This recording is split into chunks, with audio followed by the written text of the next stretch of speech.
President Trump and his attorney general and Republicans of all stripes have spent the past couple of weeks trying to intimidate Americans out of specifically protesting against the car company owned by the president's top campaign donor.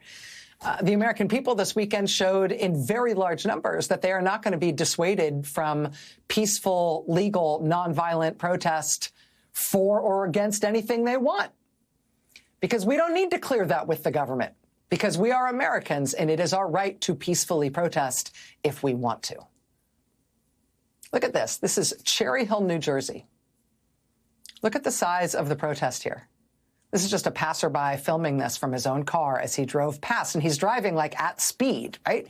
But the protest is so big, it goes on for so long, it ends up being kind of a long video in order to try to capture the numbers of people who are out just at this one Tesla dealership in Cherry Hill, New Jersey. The organizers of that protest in Cherry Hill say they think there were 600 or 700 people out at this one protest at this one Tesla dealership just this weekend. Look, it's still going.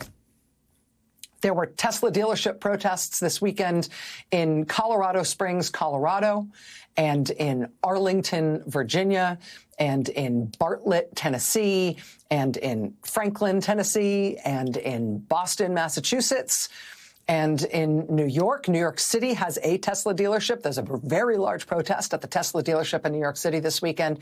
In Chesterfield, Missouri, there was a protest at the Tesla dealership. In Chicago, Illinois, in Rockville, Maryland, in Pasadena, California. There was a big one in Pasadena, California this weekend. There has been most weekends in recent weeks in Pasadena. In Washington, D.C., their now recurring protest at their Tesla dealership regularly has a DJ.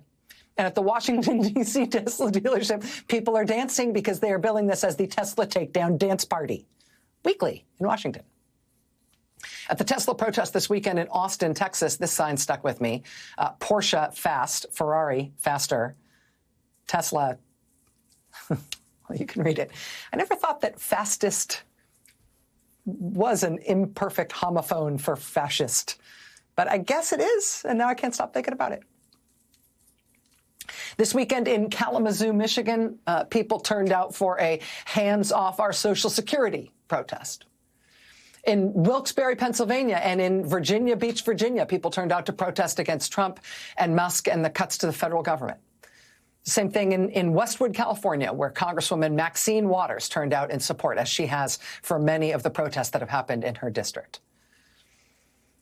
In terms of town halls with members of Congress or without them, when people turned out anyway, even though their member of Congress wouldn't come, there's been almost too many of them happening right now to sum them all up. And they're starting to get more attention in the media, and so you may have seen some of the coverage of these elsewhere. I will just tell you, as a person who has been watching this stuff pretty closely for pretty much 8 weeks now, my impression of what's going on with the town halls in particular is that, number one, we're seeing the number of these types of events just explode, including in places you would not necessarily expect to see them. These are definitely not like a blue state liberal area phenomenon. They are that, but they are also everywhere else in the country. You're also, number two, seeing the numbers of people turning out for these things just go through the roof. You're seeing that when Democrats are going to Republican districts to hold town halls where the Republicans won't do it. You're seeing it where Democrats are holding their own town halls, and you are seeing it where they can't get a member of Congress to come to the town hall at all, but Americans just show up. Americans are showing up all over in big and increasing numbers. We are starting to see these numbers both of events and of bodies, and the number of people turning out at individual events, I think, tip over into something that's qualitatively different than what we had previously seen. I'll show you just a little bit of what I mean just from this weekend. Mishawaka, Indiana, right? Not a place we've ever covered here on this show before, but look, hundreds of people turned out to protest against their Republican Congressman Rudy Yakim. I think that's how you say his name. He's refusing to meet with them. And so here in Indiana are his constituents. Ogden, Utah, hundreds of people protesting against their Republican Congressman Blake Moore, demanding that Republican Congressman Blake Moore stand up to Trump. Look at this event, Columbus, Ohio. Jen Psaki had Sherrod Brown on her show tonight talking about organizing in Columbus. Look at this in Columbus, a huge event demanding that Republican Ohio Senators Bernie Moreno and John Husted meet with their constituents, that they find it within themselves to stand up for Trump. Stand up to Trump. Another huge event in Lexington, Kentucky. Look at this. Demanding that Republican Congressman Andy Barr stand up to Trump, or at least show up and talk to his constituents about why he won't.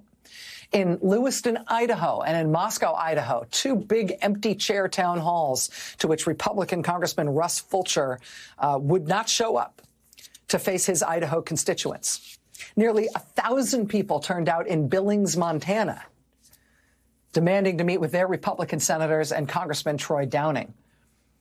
In Cape Fear, North Carolina, they had a more than full house at a huge event for Senator Thom Tillis. 150 people turned away at the door. Senator Thom Tillis did not show up to meet his constituents. They put a comedian on stage wearing a giant foam core cutout of Tillis's face and the face of Republican David Browser, their Republican congressman in Cape Fear, who also did not show up. Hey, you guys, this is what your constituents are doing without you when you don't show up for constituent events. In Waterloo, Iowa, a packed house full of Republican Congresswoman Ashley Hinson's constituents. The Congresswoman herself not even answering questions from some local media about why she won't show up or talk with people in her district. Same thing with Republican Congresswoman Mary Miller, a no-show in rural Jacksonville, Illinois, where her constituents, according to local news reports of this event, they really, really want to talk with her about Medicaid cuts, which they think will be absolutely devastating in her district. But she's a no-show. Congressman Neil Dunn is a Florida Republican. He represents a district in Tallahassee. Veterans in his Florida district are demanding that he at least look them in the eye when he doesn't stand up to what Trump is doing and what he's allowing to happen. Watch this local coverage.